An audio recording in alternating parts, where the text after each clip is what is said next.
आज हमारा विषय है कांकनी। कांकनी क्या होता है?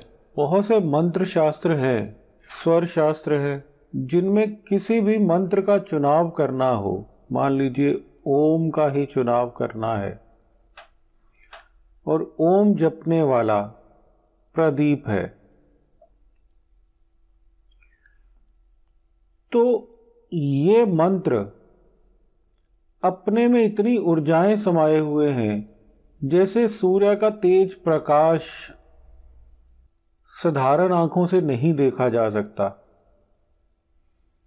वैसे ही मंत्रों की ऊर्जाएं होती हैं। और प्रदीप के पास साधारण आंख है। ये साधारण आंख इस तेज को, इस प्रकाश को नहीं झेल सकती, जिससे अंधे होने का डर भी बना रहेगा। तो सूर्य का प्रकाश झेलने के लिए एक गॉगल्स का प्रयोग किया गया, जिससे ये प्रभाव जितना हमें चाहिए उतना पहुंचता है और बाकी अलग अलग दिशाओं में रिफ्लेक्ट हो जाता है, तो ये प्रभाव हम झेल सकते हैं।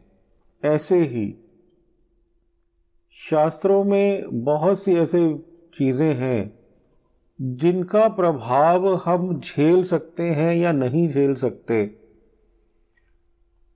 ये नुकसान होने से पहले, उसका कुप्रभाव पड़ने से पहले कैसे जाना जाए, इसके लिए शास्त्रों में कैलकुलेशंस, गणित दिए गए हैं, जिससे हमें समझ आती है कि हम ये कार्य करने से पहले कितने अवेयर हों, या ये कार्य कर सकते हैं या नहीं कर सकते।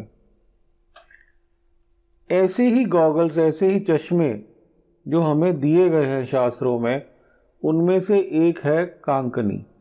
कांकनी शब्द का मतलब है कांकरी चुनना। आप चुनाव करेंगे कि आपको क्या चुनना है या नहीं।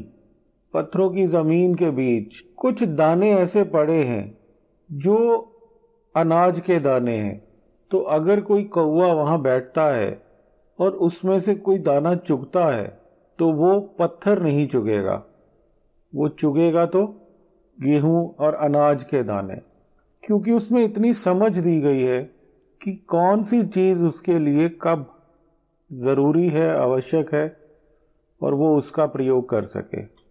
इसी तरह जब हम वास्तु में किसी शहर का चुनाव करते हैं, किसी गली मोहल्ले का चुनाव करते हैं, तो उसके उपरांत हमें ये जानना होता है कि ये शहर मुझे तरक्की देगा, मेरी मेहनत का फल देगा, या मेरी मेहनत का फल इसी शहर में ही लगा रह जाएगा।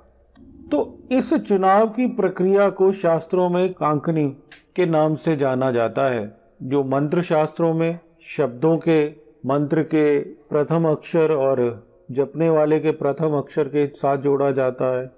और वास्तु शास्त्रों में जिस स्थान पे आपको काम करना है या जो स्थान पे आपको रहना है, मुझे कार्य करने के लिए दिल्ली, नोएडा, फिरोजपुर, बठिंडा, इन 4 शहरों में जाना है, और मैं कार्य करने वाला एक ही इंसान हूँ।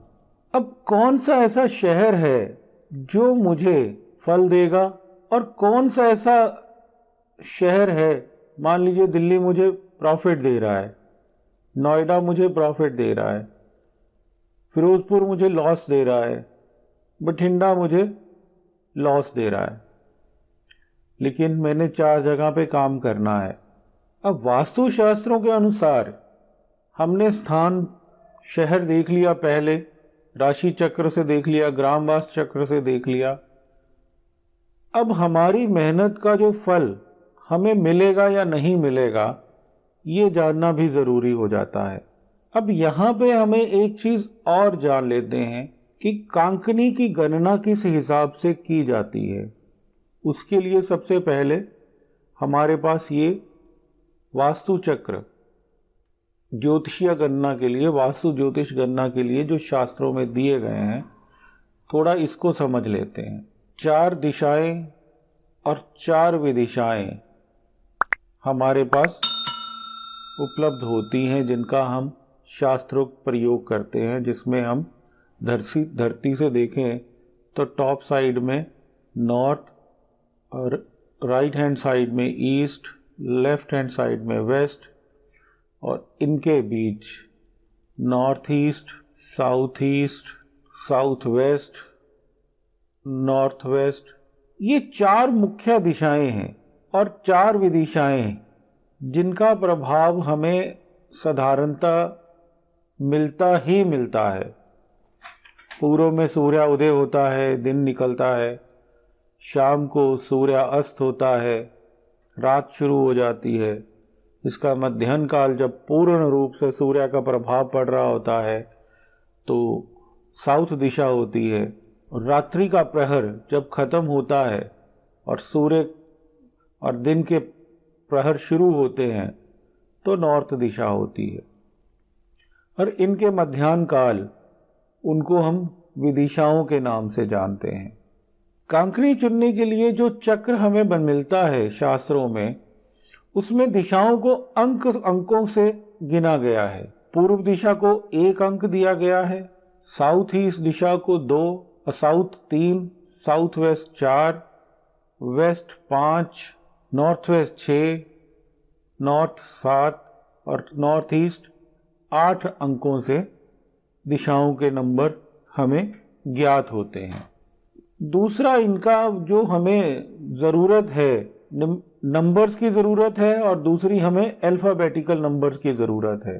तो इसी चक्र को, इन्हीं दिशाओं को, जो हमारे शास्त्रों में नाम को प्रभावित करती हैं, जिसे हम देवनागरी कहते हैं, देवों की नगरी, उसका जब संबंध हम देखते हैं तो सबसे पहले पूर्व दिशा को स्वर दिए गए हैं। क ख ग व्यंजन है और आ आ ई स्वर हैं।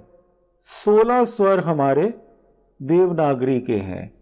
उसके बाद देवनागरी की प्रथम पंक्ति जो व्यंजनों की होती है, उसे हम क वर्ग के नाम से जानते हैं।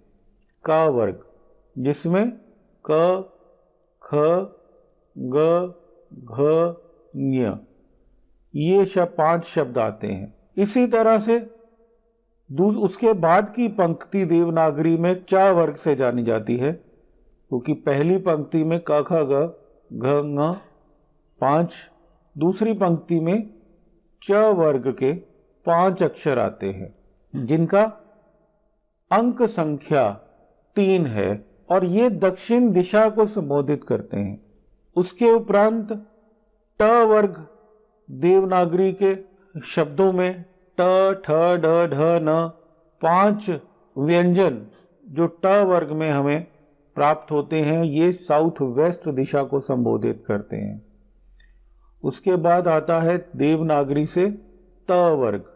त वर्ग, जिसका त, थ, ध, ध, न 5 व्यंजनों का स्वरूप, जो पश्चिम दिशा को संबोधित करता है। फिर आता है देवनागरी का प वर्ग, जो वायव्य दिशा या नॉर्थ वेस्ट विदिशा को संबोधित करता है। उसके बाद य वर्ग में मात्र 4 शब्द ही हैं, जिसमें य, र, ल और व ये समाहित हैं, और ईशान दिशा, जिसमें श, शह, स और ह ये 4 व्यंजन समाहित हैं। इन पूर्ण शब्दों से हमारी देवनागरी और नंबर्स हमें प्राप्त होते हैं, जिनकी गणना एक चक्र बनाकर हम कांकनी प्रयोग के लिए करते हैं। कांकनी गणना का स्वरूप क्या है? नाम का प्रथम अक्षर, जिसे हमें गुना करना है 2 से, और उसमें 8 को जमा करना है। ये जो कुल संख्या बनेगी उसको 8 से भाग देना है, और जो इसके उपरांत संख्या हमें मिलती है वो उस व्यक्ति की कांकनी कहलाती है। अब कांकनी संख्या हमें लेनी है भूमि की और भूस्वामी की। जिस स्थान पर हम रह रहे हैं या जो स्थान पे हमें काम करना है या जिस स्थान को हमें लेना है वो भूमि, और जिसने उस पे काम करना है वो भूस्वामी। दोनों की कांकनी संख्या हमें लेनी है, जिसका फॉर्मूला हमें पहले शास्त्रों में दिया गया है। अब इसका फल कहां से प्राप्त होगा? दोनों में से जिसका कांकनी अंक बड़ा होगा, ये दूसरी तरफ मैंने हाईलाइट किया है नोट्स में, जो ऑलरेडी हम आपको दे चुके हैं। जिसका कांकनी अंक बड़ा होगा वह अपने से कम अंक वाले से फल पाएगा। समझ लीजिए, जिसका कांकनी अंक बड़ा होगा वो अपने से कम अंक वाले से फल पाएगा। मान लीजिए भूमि का 7 है और भूस्वामी का 3 है, और दूसरी तरफ भूमि का अंक 5 है और भूस्वामी का अंक 4 है। ये हम कैलकुलेशन के बाद निकालेंगे तो हमें समझ आएगा।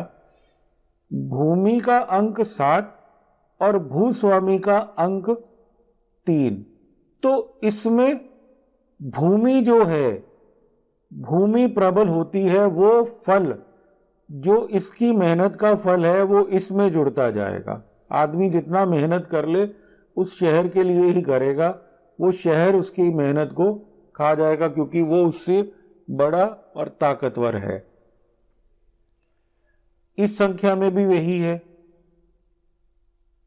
नंबर बड़ा है भूस्वामी का अंक नाम से, जो स्थान का नंबर है।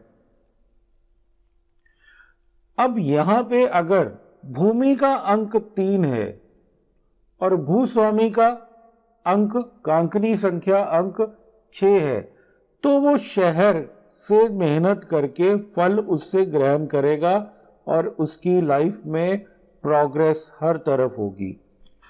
यहां एक चीज समझनी है कि शास्त्रों में ये जो फॉर्मूलाज दिए गए हैं ये मात्र व्यापारिक फॉर्मूलाज नहीं है कि आपने धन कमाना है। ये आपके नाम शोहरत के साथ भी जुड़ता है, जिसको व्यवहारिकता में सामाजिक प्रतिष्ठा हम कहते हैं। ये आपकी सेहत के साथ भी जुड़ता है। बहुत से लोग ऐसे हैं जिनकी सेहत बहुत तेजी से गिरती है कहीं दूसरे स्थान पे जाने से, तो उसमें कांकनी प्रभाव से हम जान सकते हैं कि अगर मेरी लाइफ में, मान लीजिए कि मैं बठिंडा में हूं और वहां मेरी सेहत गिर रही है, तो इलाज तो मैं हर जगह पे ले रहा हूं, बठिंडा में भी मैं अपना इलाज करवा रहा हूं, दवाइयां मुझे वही दी जा रही हैं जिनका प्रयोग मैं अपनी सेहत को सही करने के लिए ले रहा हूं, इंजेक्शन्स वही ले रहा हूं, पर मेरी सेहत में सुधार नहीं हो रहा। और वहीं ये दवाइयां और इंजेक्शन सेम है और मेरा स्थान परिवर्तन हो गया, मैं फिरोजपुर में यही दवाइयां और यही इंजेक्शन ले रहा हूं और यहां मेरी सेहत में सुधार होना शुरू हो गया। तो इसका भी शास्त्रोक्त वर्णन है। इसको मेडिकल टर्म्स में भी यूज किया जा सकता है, इसको व्यवहारिक टर्म में भी यूज किया जा सकता है, इसको मान प्रतिष्ठा की टर्म में भी यूज किया जा सकता है।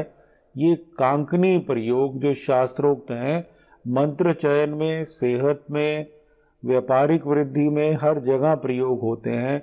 इस वजह से शास्त्रों में ऐसी कैलकुलेशंस जिनका हम ध्यान भी नहीं करते, हमारी व्यवहारिकता के लिए बहुत सार्थक सिद्ध हो सकती हैं अगर हम इनका विवेचन अपनी डे टू डे लाइफ में करें। यहाँ मान लेते हैं कि जो कांकनी संख्या है वो शहर की 8 है और मेरी नाम के अनुसार मेरी जो कांकनी संख्या है वो 3 है, तो मेरी मान इज्जत प्रतिष्ठा भी इसमें कम होगी। ओवरऑल मुझे नेगेटिव इम्पैक्ट यहाँ पे मिलेगा। और यही चीज़ें मेरे पास यहाँ 3 है और यहाँ पे 2 फिरोजपुर की संख्या है, तो ये प्रगति, इसका जो पावर है, इस शहर की जो ओवरऑल ग्रोथ है उस ग्रोथ का मैं प्रभाव पूर्णता से ले पाऊंगा, क्योंकि मैं उस क्षेत्र की पावर को अधिग्रहण करने के लिए कांकनी संख्या में प्रबल हूं। अब हम इसका एक व्यवहारिक उदाहरण लेते हैं, जो हम पहले ही नाम हमने ले रखे हैं, उन्हीं पे एक बार इनको चेक करते हैं। मान लीजिए गुरमीत सिंह को निवास करना है विकासपुरी में। अब क्योंकि हम जिस शहर में, जिस मोहल्ले में या जिस वार्ड में रह रहे होते हैं, वहां का प्रभाव हमें चारों ओर प्रतिष्ठा के लिए लेना होता है, तो गुरमीत सिंह को विकासपुरी सूट करती है या नहीं, इसमें कांकनी संख्या क्या कहती है। तो गुरमीत सिंह जी का प्रथम अक्षर हुआ, नाम अक्षर हुआ गा, और विकासपुरी का प्रथम नाम अक्षर हुआ वा। अब इसकी गणना हम कैसे करें, कैसे समझें इसे, इसको फिर से देखते हैं। पहला, हमें जो ग वर्ग है किस दिशा में वो मिलता है, तो ग क ख ग ये हमें प्राप्त होता है क वर्ग में। पहले 5 अक्षरों का जो क वर्ग है उसी का हिस्सा है ग, और ये दिशा है साउथ ईस्ट, और इसका जो प्रभावी अंक है वो है 2।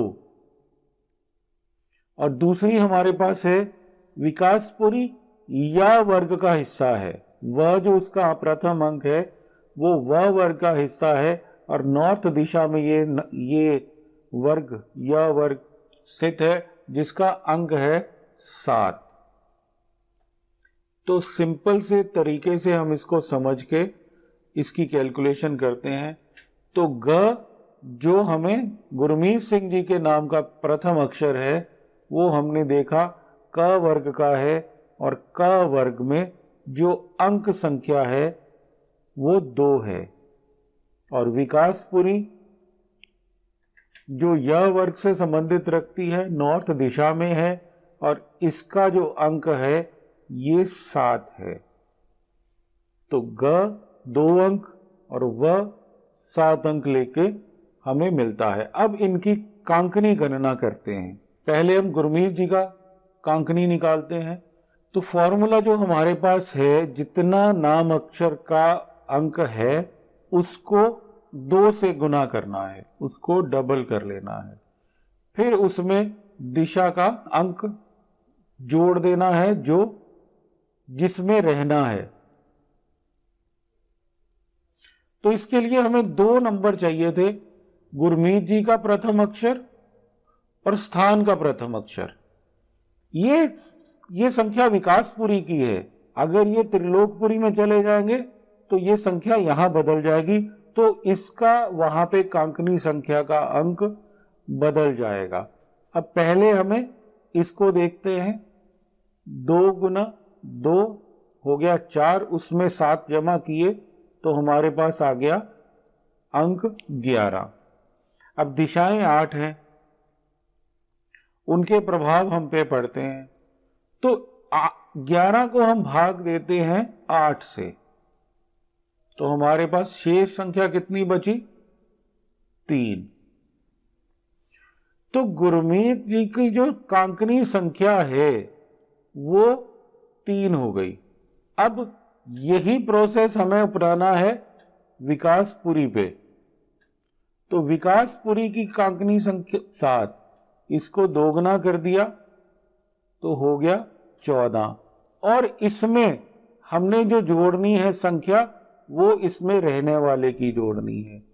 तो हमारे पास बचा 16। अगर हम 16 को 8 से भाग देते हैं तो 2 हिस्सों में भाग हो गया और हो गया 16 और बचे 0। अब यहां समझना क्या है कि ये जो 0 है ये हमें आखिरी के जितने भी अंक बचते हैं 1 से लेके 8 तक पहले निकाल देने हैं। उसके आखिरी के अंक जितने बचते हैं इसमें से 8 निकला और 8 बच गए, तो हमने पहले 8 को छोड़ देना है, क्योंकि हमें 8 अंकों के बीच में ही ये स्थान निकालना है। तो विकासपुरी की जो कांकनी संख्या हुई वो हो गई 8। अब यहाँ सिंपल सा सिस्टम है, हमें समझ आया कि जो 8 संख्या है ये उस शहर की है और ये निवासकर्ता का जो संख्या कांकनी संख्या निकल के आई वो 3 है। तो आदमी वास्तु के अनुरूप चाहे कितने भी भवन बना ले, अगर शहर की संख्या बड़ी है तो वो वास्तु के अनुरूप बने हुए भवन भी उसे नुकसान पहुंचाएंगे, उसका पूर्ण फल नहीं दे पाएंगे। 3 जो उसकी प्रभाव है ये कमजोर है और 8 स्ट्रांग है, तो इसकी पूरी मेहनत का फल 8 में बढ़ता जाएगा। तो यहाँ पे कमजोरी होती जाएगी और यहाँ पे प्रबल होता जाएगा शहर। तो गुरमीत सिंह जी को विकासपुरी में भवन बनाना, निवास करना, व्यापार करना फलदायी नहीं है। इस तरह से कांकनी का प्रयोग होता है जिसे हम पूरी तरह से समझ सकते हैं कि जातक को वो स्थान लेना चाहिए। अब मुझे अगर कोई नया स्थान खरीदना है और उसके पीछे मैं राशि चक्र, ग्रामवास चक्र और कांकनी आंकलन अगर कर लेता हूँ तो मुझे ये समझ आ जाएगा कि मुझे कौन सा शहर चूज करना है, उसमें कौन सी ऐसी दिशा है निषिद्ध दिशा जो मुझे छोड़ देनी है, कौन सा सेक्टर, कौन सा मोहल्ला, कौन सा उसमें एरिया, जैसे दिल्ली में ये विकासपुरी एरिया है, उसका मुझसे कांकनी प्रभाव कितना है, ये हमें बताएगा कि हम अपनी पूरी लाइफ, अपने पूरे वंश की प्रगति क्या इस क्षेत्र में, इस शहर में करें या ना करें। तो ऐसी वास्तु ज्योतिषीय गणना हमारे डे टू डे जीवन में हमें बहुत तेजी से तरक्की देती हैं, हमें बहुत समझाती हैं। अगर हम निवास कर रहे हैं, उससे बाहर नहीं निकल सकते, तो इसके जो उपाय भी हैं वो भी हमें शास्त्रों में सुझाए गए हैं। उनका प्रयोग भी हम करके उस क्षेत्र के और अपने बल को बढ़ा सकते हैं, नंबर चेंज कर सकते हैं, नाम परिवर्तन कर सकते हैं, या कुछ और उपाय ऐसे हैं जो शास्त्रोक्त है जिनका प्रयोग करके हम इन गणनाओं से अपनी लाइफ को ठीक कर सकते हैं। सिंपल सी बात है कि अगर शास्त्रों में दिए गए नियमों का हम पालन कर पाए तो जिंदगी में सफलता हमें मिल सकती है। अगर ऐसे वास्तु ज्योतिषीय गणनाएं अगर हम जान लेते हैं और उनका प्रभाव हम जीवन में उतारते हैं तो आने वाली पीढ़ियां और हम सब उसमें तरक्की कर सकते हैं। यहाँ एक चीज देखिए आप, ये गुरमीत जी विकासपुरी में रह रहे हैं, जो घर का मुखिया है, जिसको काम करना है। इस परिवार में और लोग भी हैं, उनका आंकलन करना भी जरूरी है। मतलब एक परिवार में अगर 4 लोग हैं तो चारों की कांकनी संख्या निकालना हमारे लिए अनिवार्य हो जाता है। उसमें से समझ आती है कि कौन सा जातक अपनी लाइफ में पूरी तरक्की करेगा, किसको उस क्षेत्र का पूरा फल मिल सकता है, या इस पूरे परिवार में किसकी किस्मत से हम उपाय करें या किसके नाम से हम बिजनेस करें। ऐसी कुछ गणनाएं और करके हम एक अच्छा व्यवहारिक उपाय उस परिवार को दे सकते हैं। उपाय बहुत सिंपल सार्थक होते हैं, लेकिन क्या वो उसको फल रहे हैं या नहीं फल रहे, ये देखना वास्तु ज्योतिष में अगर हम कर लेते हैं तो अचंभित करने वाले प्रभाव वो साधारण से उपाय दे देते हैं। पर उपाय बताने से पहले हमें पूरी तरह से निरीक्षण करना चाहिए, अपने आत्मज्ञान को बढ़ा के, हमारे ज्ञान को बढ़ा के उस जातक के लिए हमें परिश्रम करना चाहिए, ताकि हमारे शब्द जो हों उनमें वजन हो। वजन कहाँ से आएगा? अगर हमारी व्यवहारिक नॉलेज अच्छी होगी और शास्त्रोक्त प्रभाव हम पहले काउंट कर लेते।